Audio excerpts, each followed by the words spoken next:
사도행전 바울의 5번째 시간, 바울이 시험의 때에 하나님의 평안을 경험하다.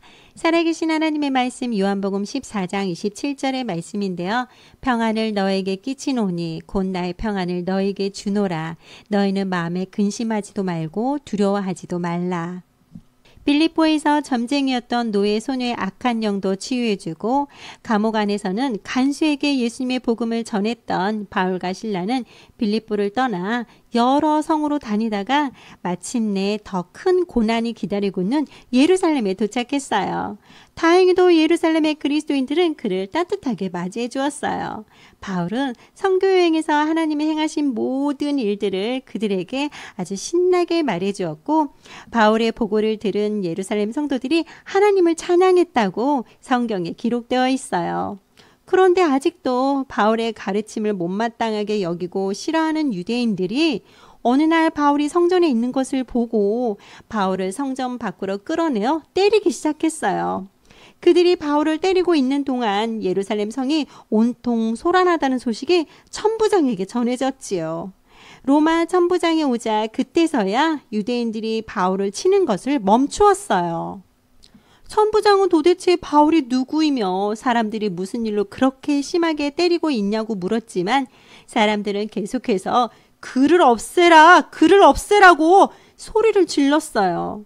로마 군대의 도움으로 위기를 면한 바울은 천부장에게 사람들에게 말을 해도 되냐고 물었어요. 천부장은 허락했어요. 바울은 계단에 서서 사람들이 조용해질 때까지 손짓했어요. 과연 바울은 무슨 말을 했을까요? 먼저 바울은 전에 자기가 예수님을 믿는 사람들을 얼마나 박해했었던가를 말해주었고요. 자기가 어느 날 담메색으로 가는 길에 어떻게 주 예수님이 자기에게 친히 나타나셨는지 말해주었어요. 그날 바울은 예수님이 하나님의 아들이신 것을 알았지요. 그리고 자기 죄가 얼마나 끔찍한 것인지도 알았어요. 실제로 성경은 모든 사람들이 죄를 범하였다고 말해요. 모든 사람 중에는 여러분도 저도 포함돼요. 죄는 아주 무서운 것이고 그 죄는 반드시 벌 받아야 했지만 예수님이 십자가에서 돌아가실 때 그분의 피는 여러분과 저를 위한 것이었어요.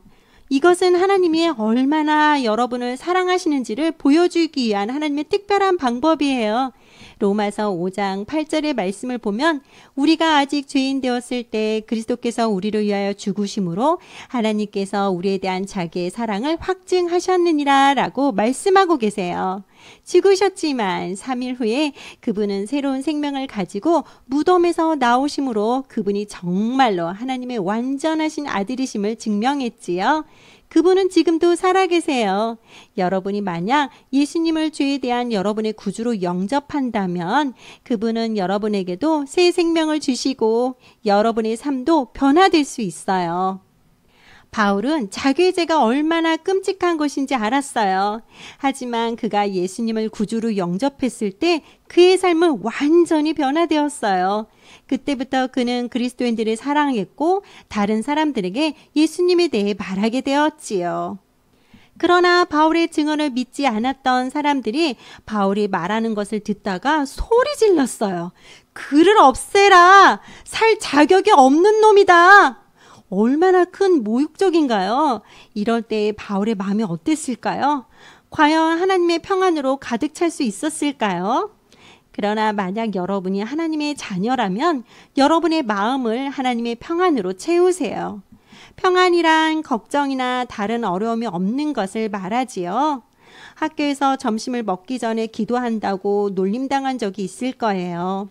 또 여러분이 예수님을 사랑하고 예수님을 전하기 때문에 여러분을 이상한 녀석이라고 생각하고 따돌리는 친구도 있을 거예요. 이런 일을 당하면 기분이 나쁘겠지만 그래도 여러분은 남들이 무슨 짓을 하고 무슨 말을 하든 여전히 하나님의 평안을 가질 수 있어요. 왜냐하면 주 예수님께서 평안을 너에게 끼치노니 곧 나의 평안을 너에게 주노라. 너희는 마음에 근심하지도 말고 두려워하지도 말라라고 말씀하셨기 때문이에요. 다른 친구들이 여러분을 힘들게 하더라도 하나님의 평안으로 여러분의 마음을 채울 수 있어요.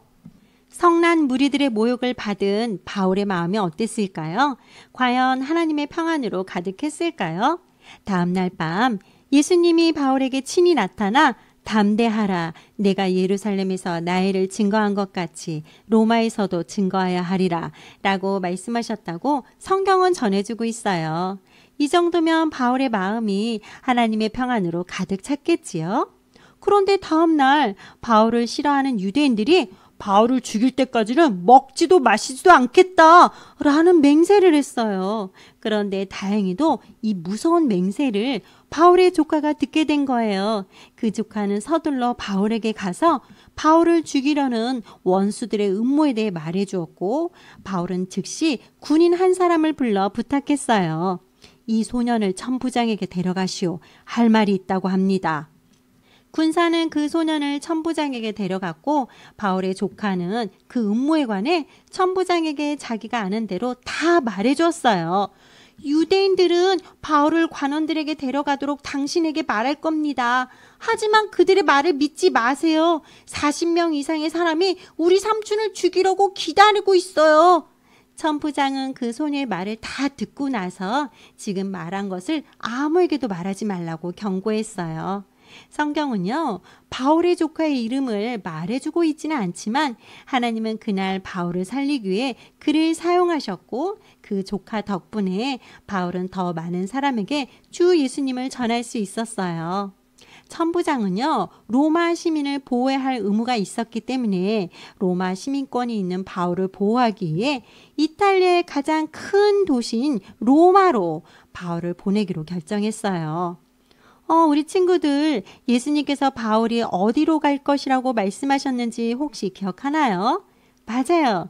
예수님께서는 바울에게 로마에서도 증거하라고 말씀하셨죠. 지도자들은 바울을 로마로 보내는 것이 자기들이 내린 결정이라고 생각하겠지만, 하나님은 바울이 로마에서도 예수 그리스도에 관해 증거하기를 원하셨고요. 하나님은 그 계획을 실행하고 계셨던 거예요.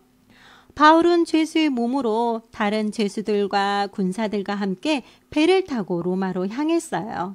그들은 될 수 있는 한 겨울바람이 불기 전에 서둘러 갖은 애를 써서 그레데 섬에 닿을 수 있었어요. 바울은요, 그들의 배가 더 이상 항해하지 말고 그냥 그레데 근처에서 겨울 동안 머무는 것이 더 낫다는 사실을 알고, 여러분들이요, 이 여행은 위험하며 배뿐만 아니라 우리의 생명에도 손해가 있을 것입니다 라고 경고했지만, 군사들과 배 선장은 바울의 경고를 무시하고 이탈리아로 계속 항해하다가 결국 큰 폭풍을 만나게 되어 난파 위기에 처하게 되었어요. 배가 너무 심하게 흔들려서 선원들은 배를 가볍게 하기 위해 모든 짐과 배 기구들을 바닷속으로 던져 넣었어요. 폭풍이 계속해서 불어왔고 그들은 여러 날 동안 해와 별을 볼 수 없게 되자 마침내 살 소망을 모두 포기했어요. 하지만 바울은 달랐어요. 바울은 하나님이 다스리고 있음을 알고 있었기 때문이지요. 자, 살아남을 소망이 없어진 것 같은 그때 바울은 내 말을 듣고 그레데를 떠나지 말았어야 했습니다. 하지만 걱정 마세요. 우리 모두 무사할 것입니다. 아니, 바울이 그것을 어떻게 알았을까요? 하나님의 천사가 전날 밤 바울을 방문한 거예요. 천사는요, 이렇게 말했어요. 두려워 말라 바울아, 너는 로마 황제 앞에 서야 한다. 그리고 하나님께서 너와 함께 항해하는 사람들의 생명을 다 너에게 주셨다. 꼭 필요한 순간에 하나님께서는 모든 일이 잘 될 것이라는 사실을 바울이 알도록 하셨기 때문에 바울의 마음은 평안으로 채울 수 있었어요. 만약 여러분이 하나님의 자녀라면 여러분의 마음을 하나님의 평안으로 채우세요. 그분은 모든 일을 다스리고 계세요. 여러분이 놀림을 당할 때나 아니면 여러분이 점심 식사를 하기 전에 기도한다고 다른 친구들이 놀릴 때, 혹은 그 밖에 다른 어려운 일을 겪을 때 오늘 말씀을 기억하세요. 평안을 너에게 끼치노니 곧 나의 평안을 너에게 주노라. 너희는 마음에 근심하지도 말고 두려워하지도 말라. 그리고 여러분의 마음이 혼란스럽게 되거나 두려움이 엄습하지 않도록 도와달라고 하나님께 기도하세요. 그리고 하나님이 다스리심을 감사하세요. 거듭되는 힘든 상황 속에서도 바울은 놀라운 마음의 평온함으로 갑판 위의 모든 사람을 위로했어요. 담대하세요. 나는 하나님을 믿습니다. 하나님의 말씀대로 될 겁니다. 비록 배는 섬에 부딪혀 좌초하게 되었지만 하나님의 약속대로 한 사람도 죽지 않았어요. 이 약속이 있었기 때문에 바울은 이리저리 흔들리는 배 안에서 모든 사람을 위로할 수 있었던 거예요. 비록 물결이 뛰놀고 하늘은 아직도 캄캄했지만 바울은 하나님의 다스리심을 확신했어요. 만약 여러분이 하나님의 자녀라면 여러분의 마음을 하나님의 평안으로 채우세요. 여러분이 무슨 놀림이나 어려움을 당하든지 하나님이 다스리는 것을 기억하세요. 평안을 너에게 끼치노니 곧 나의 평안을 너에게 주노라. 너희는 마음에 근심하지도 말고 두려워하지도 말라. 누군가가 여러분의 마음을 혼란스럽게 하면 하나님께 이렇게 기도하세요. 사랑하는 하나님, 지금 평안으로 제 마음을 채워주셔서 감사합니다. 주님이 다스리심으로 제 마음이 혼란스럽게 되거나 두려워하지 않게 해주세요. 예수님의 이름으로 기도합니다. 아멘. 그러면 여러분은 하나님께서 주시는 마음속의 평안함을 경험할 것이며 하나님의 평안으로 채워주심을 감사할 수 있어요. 하지만 여러분은 아직까지 주 예수님을 죄에 대한 여러분의 구주로 믿지 않을 수도 있어요. 만약 그렇다면 이 평안은 여러분의 것이 아니에요. 먼저 여러분은 여러분이 죄인인 것과 여러분의 죄 때문에 하나님과 멀어져 있음을 인정해야 해요. 그리고 나서 여러분은 예수님이 죽으시고 다시 살아나신 것을 믿어야 해요. 요한복음 6장 47절의 말씀을 보면 믿는 자는 영생을 가졌나니 라고 말씀하시지요. 믿는다는 것은 그냥 머리로 아는 것 이상이에요. 그것은 온 마음을 다하여 주 예수님을 의지하고 예수님이 여러분의 죄를 용서하시기 위해 십자가에서 죽으신 사실을 믿는 거예요. 그러면 여러분은 영원히 계속되는 생명을 가지게 돼요. 오늘 말씀 기억하며 선생님과 함께 기도해요. 우리에게 평안을 주신 하나님, 그럼에도 우리는 근심과 두려움이 참 많아요. 걱정과 근심이 내 마음속에 머무를 때 하나님이 우리의 삶을 다스리심을 믿고 기도하며 우리의 마음을 하나님의 평안으로 채울 수 있도록 인도하여 주세요. 예수님 이름으로 기도합니다. 아멘.